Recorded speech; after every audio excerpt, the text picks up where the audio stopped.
ప్రపంచ ఆర్థిక వేదిక వార్షిక సదస్సులో పాల్గొనేందుకు సీఎం రేవంత్ రెడ్డి దావోస్ వెళ్లారు. తెలంగాణ పెవిలియన్లో ప్రపంచ ప్రఖ్యాత సంస్థల అధినేతలతో వేర్వేరుగా భేటీ అవుతారని అధికార వర్గాలు తెలిపాయి.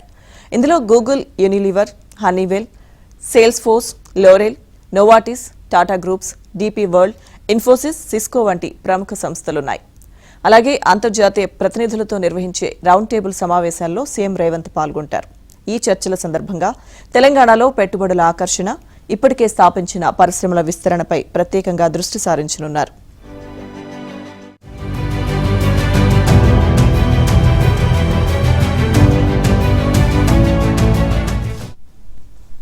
ఐటీ, ఏఐ, లైఫ్ సైన్సెస్, తయారీ రంగాల్లో పెద్ద ఎత్తున పెట్టుబడులను ఆహ్వానించడమే లక్ష్యంగా చర్చలు జరుగుతాయని తెలుస్తోంది.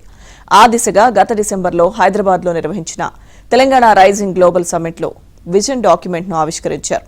2047 నాటికి తెలంగాణ $3 ట్రిలియన్ ఆర్థిక వ్యవస్థగా ఎదగాలనే లక్ష్యంతో ఈ డాక్యుమెంట్ను రూపొందించారు. అందుకే వరల్డ్ ఎకనామిక్ ఫోరం వేదికగా తెలంగాణ అభివృద్ధి సామర్థ్యాన్ని ప్రపంచానికి చాటి చెప్పేలా తెలంగాణ రైజింగ్ 2047 విజన్ డాక్యుమెంట్ను ప్రదర్శించాలని సంబంధిత అధికారులు, మంత్రులకు సీఎం రేవంత్ ఇప్పటికే దిశానిర్దేశం చేశారు.